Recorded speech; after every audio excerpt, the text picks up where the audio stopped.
So according to Ernst & Young and Oxford University study, released by the top business leaders at the World Economic Forum last year at Davos, 87% of business leaders say that higher purpose is more important than profit. And higher purpose improves performance. See, that's the key. It's not just nice to have. The point is higher purpose improves performance. But only 37% know how to connect that purpose to daily operations of the business.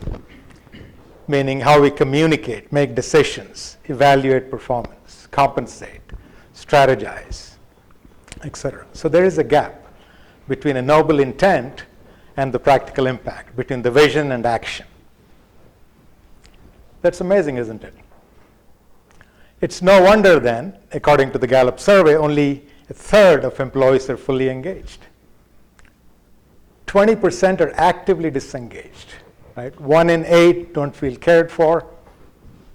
The ultimate irony is that we would rather work even if we don't have to, but an overwhelming majority of us just go home unfulfilled. And that's fascinating, considering the remarkable progress we have made since the dawn of capitalism and democracy in elevating the quality of life. You know, what gives? The technology innovation and advances in management science. That to me is fascinating. You know, some of you may be going, well, it's not that bad, you know, I'm okay, not that stressed. But still, the point is, do you see work as fulfilling? Do you see it as a continuum or integration of work and life, meaningful life, purposeful business? Right? That's the key question. And the leaders themselves, leaders ourselves, are not doing any better. Right? Loneliness at the top, emotional burdensome, and leadership not feeling like sacred responsibility seems to be the norm. However, for a small but large, growing, increasingly rapidly growing number of professionals and leaders, it's different.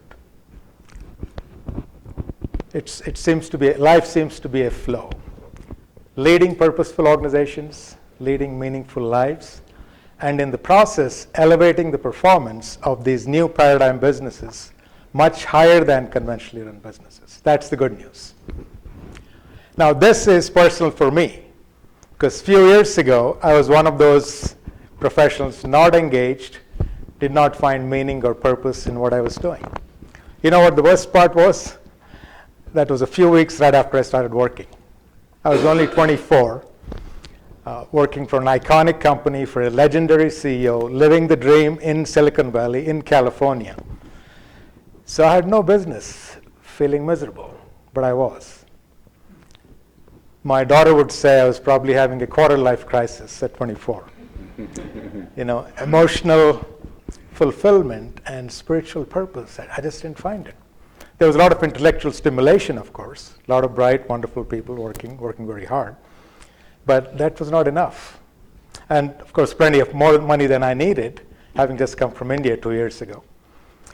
So I had a hard choice. Do I drop out of work or do I sell out? Meaning, do I postpone my quest for meaning and purpose to a much later date?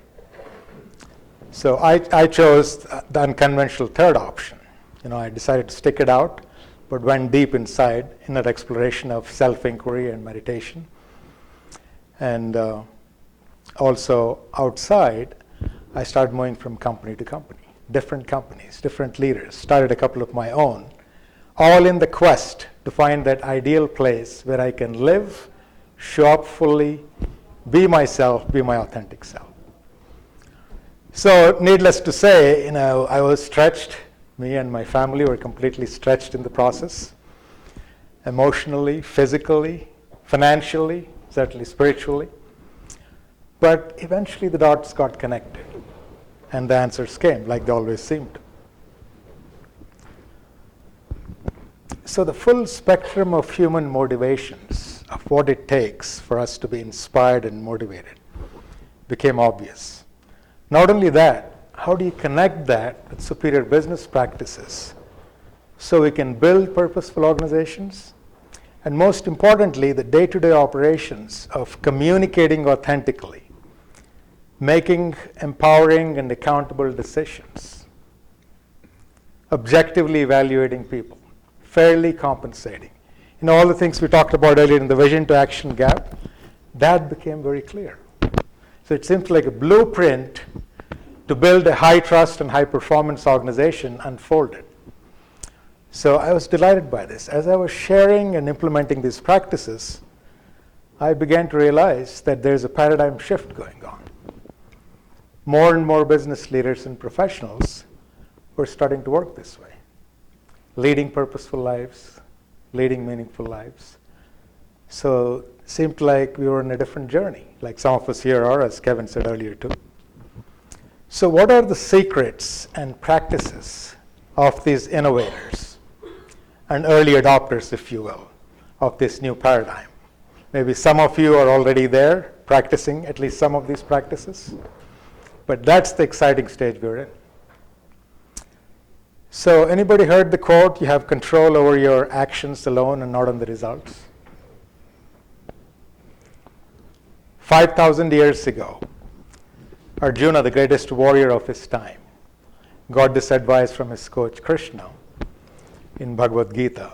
And following his advice of action, because you can't control the results, by taking right action, he won a difficult war.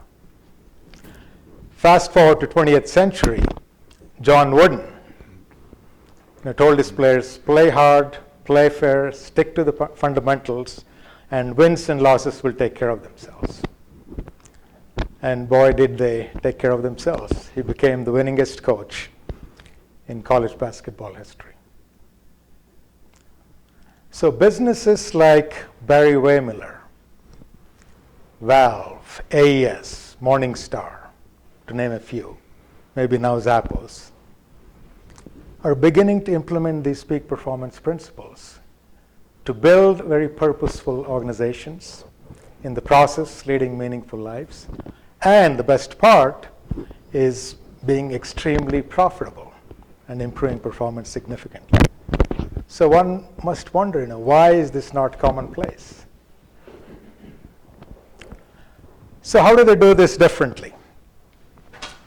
So they seem to operate inside out, backwards from a typical organization. You start with people, purpose,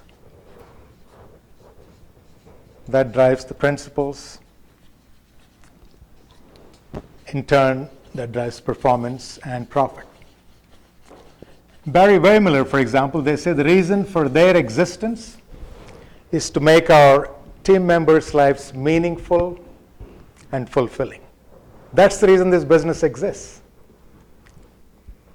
Another company I work with, some of them are here, the reason for existence is every interaction and every engagement we have is an opportunity to unleash our creative gifts. We are in the business to help each other to become the best versions of ourselves. So when that becomes the fundamental purpose, isn't it any surprise that these are collaborative teams? They're creative, innovative, fully engaged, which drives high performance and then profit.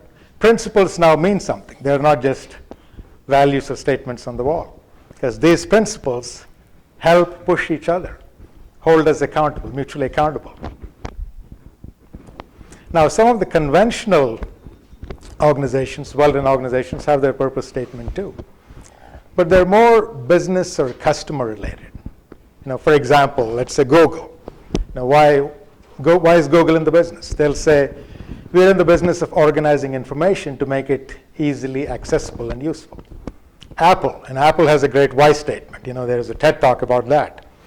Everything we do, we change the status quo, and in the process build beautifully designed computers which are easy to use. Now devices, not just computers. That's pretty good. I think they did a good job of following through on it. Southwest is in the business of connecting people and making air travel affordable, comfortable, and easy to do. But still, it's not the same as people being front and center. And that's what makes all the difference. Now, some of us must be wondering, aren't we in the business of whatever business we are in? Shouldn't we have a vision and a strategy and operations? And shouldn't we be having goals and targets? Of course we do. I mean, that's a given. But if you go one step deeper, you can do those things even more effectively. Right? That's the whole point. Business now becomes a playground to unleash our full potential, unfurl our deepest yearnings, and unlock the full value of the organization. So you don't just talk about being authentic, you actually engage in authentic communication. So earlier in the old paradigm, it seems like we played the game of business with one hand tied to our back because we checked our emotion and spirit. We provide very intellectually stimulating and challenging environments, but no, we don't need your emotion and spirit. Ford said, I don't need your brain, just give me my arms. But after that, as through the technology innovation phase, information revolution, said your intellect is good enough. But now we're saying no. We have emotion and spirit. Why not put all into everything we do and just do it better? What are we losing? Right? So that's the whole model, the new paradigm model of these organizations. So let's take some examples. What does authentic communication look like? To me, that's really a game changer. When I work with leaders and businesses, that seems to make a huge difference. Right? Authentic meaning, where your thought and speech and action converge. Easy to say, right? But not so easy to implement. So let's take an example. Something somebody said or does upsets you. Right? Happens all the time in business, commonplace. So the first mistake we typically make when that happens is, we assume that it's that person's intent to hurt us or make us angry or frustrated. That's such a normal reaction.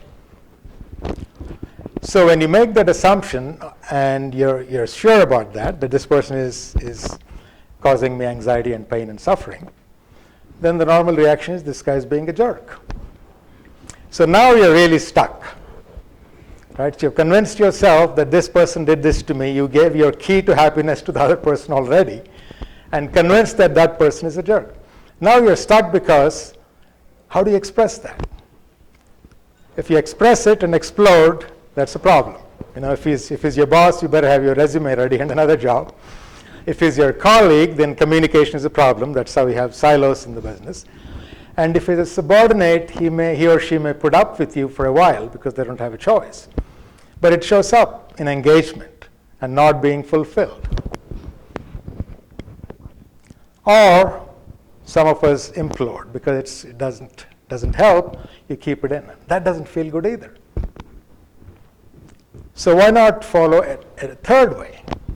Let's be authentic, let's be constructive and direct. Let's be curious about the intention and just express freely about what that has done to us. And that changes the game completely. And I find that engaging in those kind of authentic communication practices in business significantly helps in leadership alignment. So when I work with leadership teams, because they have not had the opportunity to have those kind of conversations in normal settings, it's not because anybody is trying to be mean or condescending. It's just not the way we grew up in the old paradigm. So a lot of time goes unstressing and unburdening about their colleagues. But so we provide a safe environment. That's the good news. It's good for a while, but it's still playing defense. Our job is to make things happen. So we say, just assume that the person you're talking about is in the room. And now how would you communicate the same message? Constructively, but directly. And that changes the level of communication, alignment, and engagement completely.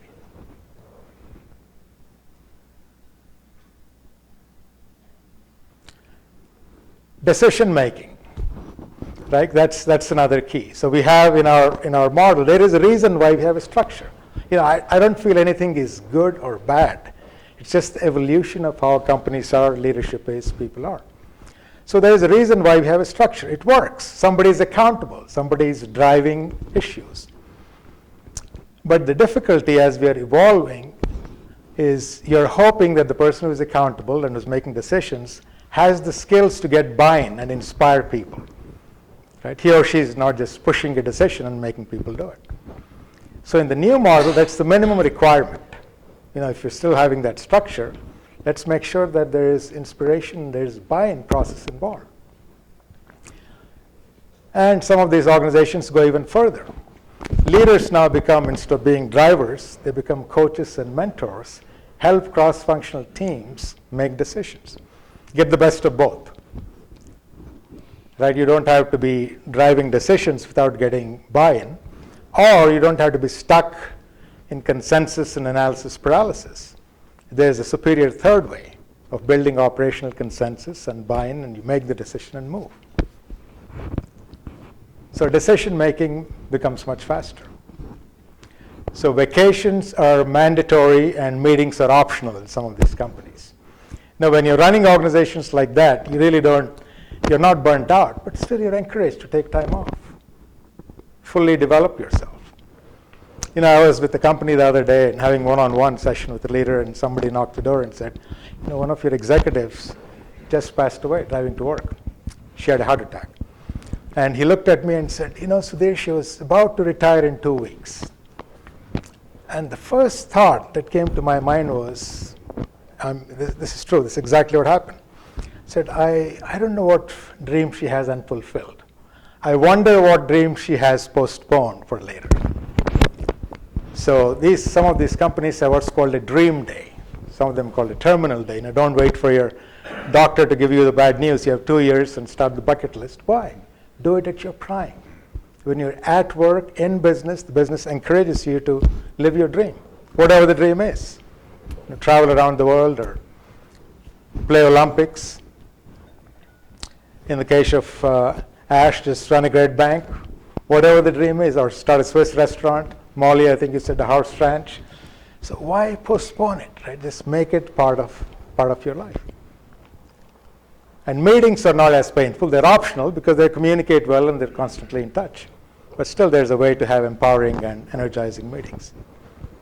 So that's the other good news.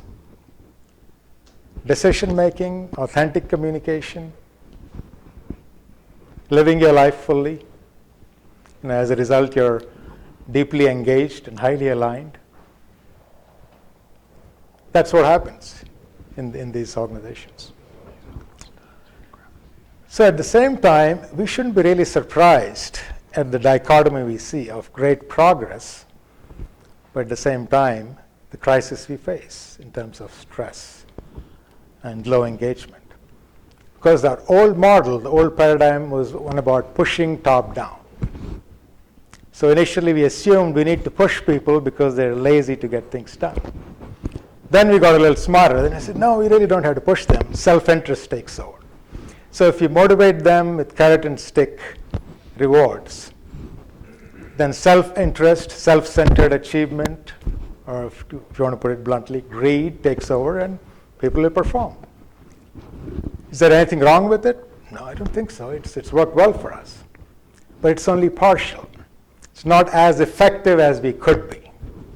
Because we have two sides to it, right? Of course, we are driven by self-centered achievement to grow.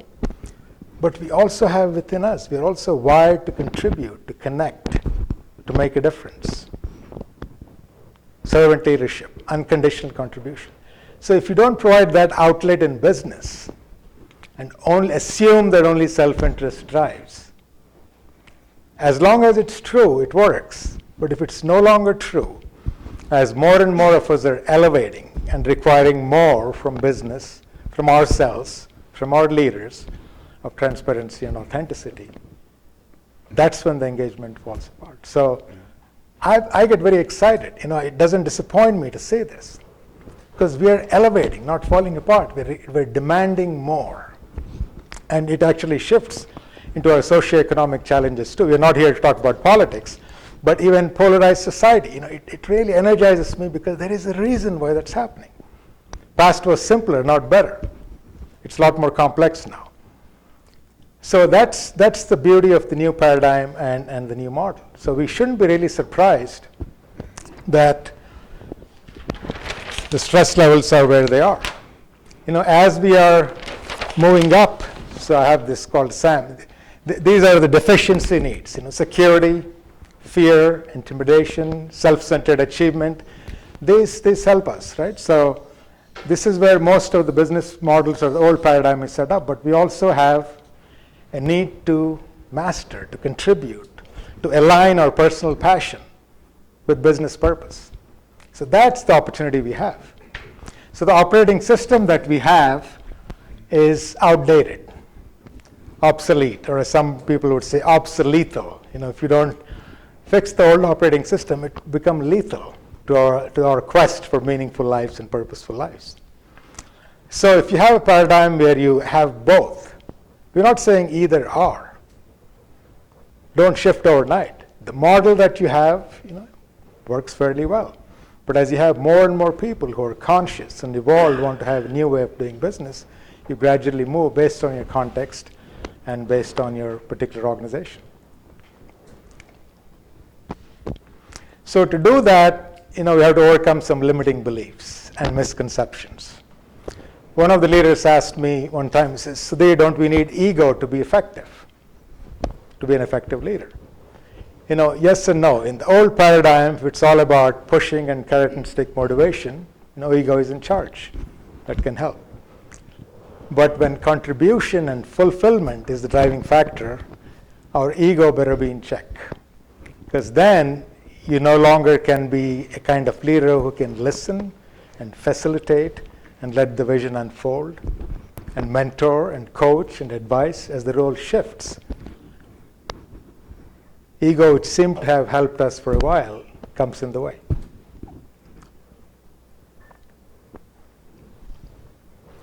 So it really starts from that overcoming the misconceptions of what strength and weakness is.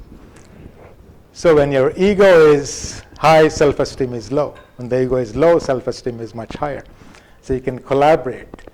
You're humble. You can listen to another perspective, which is very, very crucial, not just in politics, even in business. You have multiple ways of developing the strategy to get to the same goal. So being vulnerable and authentic is a great strength, not a weakness. But to do that, we should be operating at a higher level. So it really starts with personal transformation. An organization cannot get higher than its leader in terms of wisdom and emotional intelligence. Of course, people are much smarter than us in terms of IQ.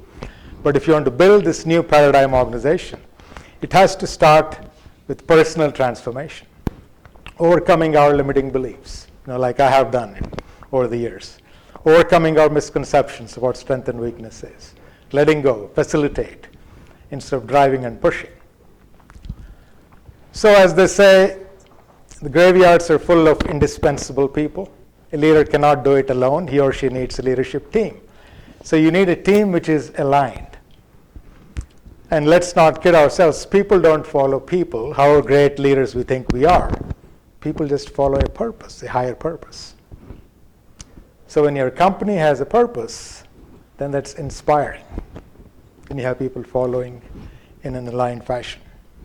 So having leadership alignment becomes a lot easier. That drives employee engagement, full employee engagement, and then that should drive delighting your customers and other stakeholders. Now, the conventional model goes this way, right? Again, there's nothing right or wrong about it. It's where we are and what's most effective. Perhaps in some cases we need to do both. But if we don't spend enough time at the top being authentic, but our value statements say so, and our training here is all about collaboration and teamwork and integrity, and we don't have alignment here, that's a huge gap. It's better not to have vision and values unless you can walk your talk. So I think everybody here and most of the leaders I work with, we have what I call professional mastery covered. Right? We know our stuff. We spend years working and mastering our craft. But we're recognizing that that alone is not sufficient to take us to the next level of greatness. We can get a lot of success, of course. But personal mastery, to be inspired all the time, naturally, no matter what's happening around us, is critical. And then being inspired is helpful, but that's not enough. As a leader, having organizational mastery is about inspiring. Again, it's the higher purpose that inspires people. Fear and greed up to an extent, right? So when you combine all those three, you now have a powerful model and powerful paradigm. And we have tons of research and data available out there, which shows that following this paradigm has helped many companies take the performance to the next level. It's not just about engagement and being happy and fulfilled and meaningful. That's good. I stumbled across this, honestly, in the quest for performance. Professional excellence and personal fulfillment, I think it's a false dichotomy to separate them. We can have both. Individual drive and teamwork. Articulating your vision and listening in for the vision to unfold. You can have both. Empowerment and accountability. Why choose one or the other? And in the companies I work with, we've had some amazing results in taking successful, well-run operations to the next level of greatness. In integration, it's obvious. To grow, integration is a great opportunity to acquire and integrate companies. And one of the biggest drawbacks, as you know, in integration is the culture fit. And having the ability to share different ideas and come to a common ground. So this helps significantly. And turnaround. Some of us here in this room are crazy enough to take on even bigger challenges and say, let's do it even this for a turnaround situation. Not through financial engineering turning around, but through passion and inspiration, take performance to the next level. So that's what is possible and fascinating and exciting. I think we're living in the greatest times in recorded human history, where you can actually build purposeful organizations, lead meaningful lives, integrate them, not separate and look for that elusive work-life balance, but change the way you work so you can show up fully and have an integrated life. This is important because in the last 100+ years, the power has shifted from religious leaders to military to political to business. Business leaders now have the most impact and influence in the world. So we can truly be the change we wish to see. Not only that, the root cause for the socioeconomic challenges, like polarized society, economic stagnation, inequality, healthcare and education, high quality and affordable healthcare and education, they have the same root cause. So if you solve our business problems, we can be role models for that. So you don't have to sit on the sidelines, feel like victims and angry and frustrated and point fingers at those guys, those politicians or those senators and congressmen. No, we can do something about it by becoming part of the problem and resolving our own issues. And in the process, we can be inspired, inclusive, and inspiring, and make a difference and be the change we wish to see. Thank you very much.